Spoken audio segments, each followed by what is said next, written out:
Salut à tous et à toutes. Donc aujourd'hui dans une nouvelle vidéo pour vous faire un update lecture. Donc ça fait longtemps et j'adore faire ce type de vidéo. Du coup on va commencer de suite. Alors techniquement j'ai 5 livres... Techniquement j'ai 4 livres à vous présenter, mais il y en a 2 c'est des suites. Du coup ça va aller, je vais essayer d'aller rapidement. Vous m'excusez si c'est pas rapide. Du coup le plus ancien que j'ai lu c'est Vicious de L.J. Chen. Alors je lui ai mis une note de 3 sur 5. Voilà. Donc c'est une romance aux éditions HarperCollins, il me semble, collection H, oui c'est ça, HarperCollins. Du coup j'avais acheté ce livre parce que la chaîne des livres d'Ali l'avait conseillé et adore cette saga parce que c'était la saga des Sinners. Voilà, vous savez tout maintenant. Du coup Vicious me donnait très envie. Et il était en poche, du coup je me suis dit allez on le prend parce que j'aime bien toujours avoir des petites romances de côté, du coup je me le suis pris. Donc je l'ai lu. Je vais vous parler d'abord du résumé. Donc on va dire que c'est un roman un petit peu à double voix, vous voyez. Donc on suit le personnage de Vicious et on suit le personnage d'Emilia, donc le personnage féminin. Donc c'est une romance sur 2 temporalités. On les suit au début, leurs années lycée, vous voyez. Et plus tard, je crois que c'est 10 ans plus tard, on les retrouve parce qu'ils se recroisent tout simplement. Du coup, Vicious est un enfant de riche qui vit dans une belle villa, mais ses parents sont souvent absents, enfin, voilà, il se retrouve tout seul. Vicious n'est pas forcément quelqu'un d'extrêmement sympathique, c'est un vrai connard. Et du coup on suit Emilia qui se trouve être la fille des domestiques, enfin si je peux dire de la femme de ménage, du jardinier, enfin voilà, de leur enfant. Et elle vit donc dans une maison attenante à la maison de Vicious, donc la grande villa de Vicious. Et donc voilà, ils vont s'amener à se rencontrer, à se parler, sauf qu'ils vont se détester, classique. Et Vicious va être à l'origine du fait que Emilia va devoir tout quitter pour partir loin de sa famille. Et quand ils vont se retrouver, du coup, elle lui en veut un petit peu. C'est un petit peu son pire ennemi. Du coup voilà, sauf que bon, vous savez, il y a eu une petite attirance entre les deux, mais bon. Du coup, je lui ai mis une note, je vous l'ai dit, de 3 sur 5. C'était une bonne lecture. Pas très bonne, mais une bonne lecture. C'est exactement le type de romance que j'appelle des romances post-cerveau. Donc c'est pas péjoratif, mais c'est des romances qui prennent pas la tête. Ça se lit relativement vite. Je l'ai lu en quelques jours, donc vraiment ça se lit très vite. Au niveau des personnages, Vicious est celui-là peut-être que j'ai le plus aimé, même si c'est un vrai connard. Vicious est un vrai connard. Vous voyez, vous vous dites ouais ok c'est un brun ténébreux, enfin non il est pas brun mais c'est un méchant mais qui a un bon fond. Non, lui c'est un vrai connard du début jusqu'à la fin. Un peu moins à la fin forcément parce que bon voilà, mais c'est vraiment, d'habitude on se dit c'est des connards mais ils sont pas forcément lui non, vraiment c'est pas quelqu'un de très sympathique, notamment avec les filles, hein, vous en doutez. Bon après c'est un jeune homme torturé comme dans tout ce type de romance qu'on aime toutes lire, non pas toutes forcément mais voilà. Donc j'ai bien aimé ce côté, ça changeait un petit peu. Moi j'ai pas l'habitude de lire avec des personnages aussi méchants, voilà. Et par contre Emilia est insupportable, mais insupportable. Elle est très cliché elle aussi, enfin vous voyez, oui le mec a beau la traiter comme une grosse merde, la traiter de Conchita et tout parce qu'elle est d'origine mexicaine, un truc comme ça il me semble. Ah mais elle est en mode oui mais je suis attirée par lui et j'ai envie d'aller l'embrasser et tout. Ah, aucune fille n'aurait agi comme ça, je suis désolée. Le mec il traite comme de la merde, tu peux pas être attirée par lui. Enfin elle était très crédule et très chiante, c'est pas ce qu'elle veut, enfin je peux plus, je peux pas. Ce genre de personnage ça me... Donc c'est une romance, un schéma classique de romance. Mais je vous le conseille. Parce que il est très bien, très agréable. Après il y a peut-être des romances qui sont mieux que celle-ci, mais bon. J'ai bien aimé. Voilà, j'ai bien aimé. Si vous avez de l'argent à dépenser et que vous voulez une romance, Mais si vous êtes une féministe endurcie, c'est peut-être pas pour vous. Je sais déjà. Ensuite, donc là, je vais vous présenter ces deux-là en même temps, même si je ne les ai pas lus à la suite. Bon. Donc, c'est la suite de Incessable. Incessable tome 2 et tome 3 de Taïré ma fille aux éditions Michel Lafon Poche. Du coup, alors, au niveau de mes préférences, le tome 1 avait été une très bonne lecture. Ça n'avait pas été un coup de cœur, il avait frôlé le coup de cœur. Pardon. J'ai mon téléphone qui sonne. Donc, le tome 1 était très bien. Il avait retrouvé quelques petits bémols qui m'avaient dérangé, mais j'avais mis une note de 4,5 sur 5. Le tome 2, quant à lui, je l'ai moins aimé. C'est celui-là que j'ai le moins aimé de la saga. Je pense un peu comme tout le monde. Et c'est celui-là que j'ai préféré, même si ça n'a pas été un coup de cœur. Du coup, on va passer au résumé rapide du tome 1. Donc on suit Juliette c'est une dystopie, hein. Du coup on est dans un monde un petit peu... un monde un peu défraîchi, où est-ce qu'il n'y a plus d'animaux, la terre est aride, vous voyez, la terre est pas en bonne santé, quoi. Elle est vraiment pas très bien, la population humaine a été réduite à pas beaucoup de gens, il reste plus beaucoup de gens en vie. Et bien sûr on est sous la tutelle d'une dictature un petit peu, donc le gouvernement, le recrutement, un truc comme ça, enfin bref voilà, ça s'appelle, c'est une structure dirigée par des gens pas forcément sympathiques, avec beaucoup de répression, enfin ce genre de choses, un peu classique. Et on suit Juliette qui elle est coupée du monde depuis un an il me semble, dans un asile psychiatrique, parce que Juliette est une jeune fille qui a une sorte de don, d'une malédiction, ça dépend du point de vue que vous avez. Du coup, lorsqu'elle touche quelqu'un, elle peut le tuer. Elle le tue. Son toucher est mortel en gros. Et du coup, ses parents l'ont envoyée dans cet asile parce qu'ils ne savaient pas quoi faire d'eux et parce qu'elle a eu des problèmes. Et donc on suit Juliette qui était restée un an isolée, seule, avec aucun contact humain, aucun contact. Et on la retrouve parce qu'il va se passer des choses, on va se servir d'elle, on va vouloir se servir d'elle comme arme, vous voyez, comme une arme, ce qui est logique. Voilà, contre la résistance, parce qu'il y a forcément une résistance. Hein. Du coup, on suit Juliette, une jeune fille un petit peu jeune, un peu paumée, qui a eu très peu de contact avec les humains, du coup, dans cette terre un peu ravagée. Voilà. Du coup, dans ce tome 2, alors, j'ai mis très bonne suite. Taïré ma fille a un talent vraiment parce que on ne peut pas lâcher ses romans, c'est un vrai page turner, on peut pas vraiment... Celui-ci j'ai lu en 3 jours mais le dernier j'ai lu en 1 jour, donc vraiment c'est très très simple à lire.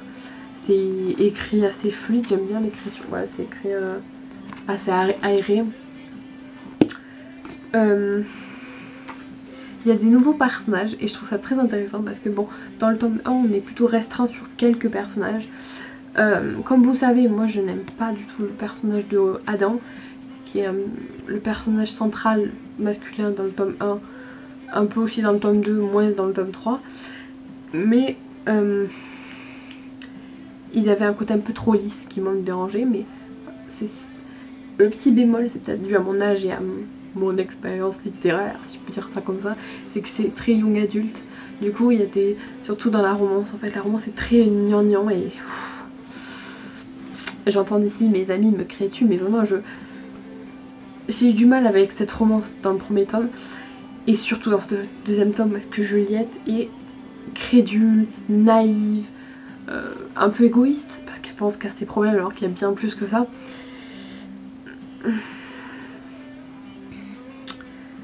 Je préfère bien évidemment, un peu comme tout le monde je pense, le personnage de Warner, donc qui est un peu plus charismatique, plus mystérieux, plus intéressant. Un peu sadique mais plus intéressant. Mais voilà. Donc je vous le conseille, c'est une très très bonne dystopie, très accessible aux plus jeunes, donc vraiment si vous voulez même commencer dans la dystopie je peux vous le conseiller parce que c'est très bien. Plus pour les jeunes je dirais, parce que si vous êtes un peu plus âgé ça va coincer sur ces points très young adultes en fait, qui moi m'ont dérangé alors que j'ai dit presque 18 ans, vous voyez, donc... Mais bon, ça peut passer outre, j'ai passé outre et j'ai passé un très bon moment de lecture vraiment. C'est juste ce petit point là, cette description assez... Il y a énormément de descriptions pour très peu d'actes si je peux dire. sur certaines choses. Donc bon, voilà. Et maintenant on passe, enfin allez, alors la fin du tome 2, explosive, parce que t'as vraiment besoin de la suite, tu peux pas faire autrement. Du coup bah j'ai craqué, j'ai acheté la suite, voilà. Du coup au niveau de la suite, elle était mais excellente, mais vraiment excellente cette suite. Ça se finit comme je voulais, ça se finit comme je le voulais. Juliette est enfin comme je veux. Dans le tome 1 je l'avais trouvée très forte pour ce qu'elle vivait, vraiment. Dans le tome 2 elle retombe, enfin voilà, elle se cherche un peu, et dans le tome 3 ça y est, la femme, on voit une femme, on voit plus une fille, on voit une femme, et ça c'est très intéressant. Et du coup on a envie de suivre Juliette, c'est une femme forte, elle est très intéressante à lire. Les personnages la respectent, enfin même nous la respectons, alors qu'avant pas trop, tu vois. Du coup voilà, il y a un personnage Warner, on le voit de plus en plus, il se développe de plus en plus, du coup ben, forcément ça m'intéresse plus, on le découvre, on apprend à le connaître. Merci Tahereh, parce que vraiment Warner est parfait. Malgré ce petit côté un petit peu antipathique qui est peut-être un petit peu sadique à certains moments. Mais c'est pas grave. Seulement moi le petit bémol, et qui n'est pas forcément un bémol, mais c'est que je m'attendais pas à cette fin, dans le sens qu'elle était un peu rapide, j'ai trouvé. Je trouve qu'elle était un peu rapide, c'était un peu simpliste. Je m'attendais à un truc de dingue à la fin, vraiment un truc de dingue, parce que voilà, plusieurs personnages allaient intervenir, sauf que à la fin on n'a qu'un seul personnage qui intervient. Et du coup voilà, je m'attendais pas à ça juste. Voilà, je m'attendais pas à ça et je trouvais ça un peu facile et un peu rapide. Et on a l'impression que parce que cette personne est morte, ça y est, tout est tranquille, tout est résolu, la guerre est finie, la révolution est finie. Voilà, j'ai trouvé ces petits bémols là.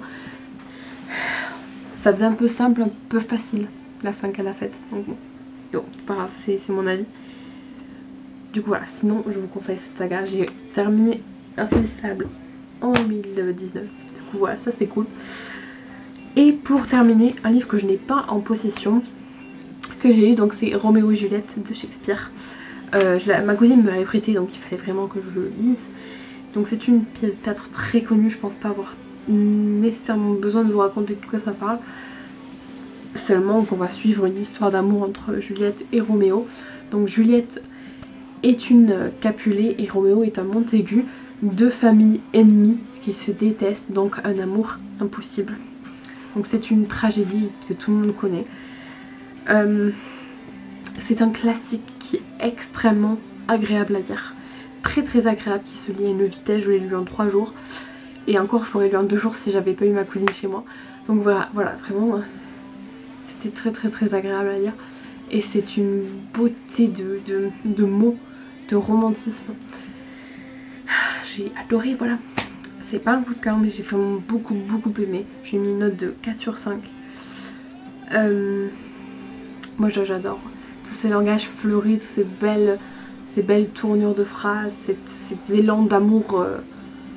Parce qu'en fait je trouve ça assez compliqué dans une pièce de théâtre de faire ressentir des émotions.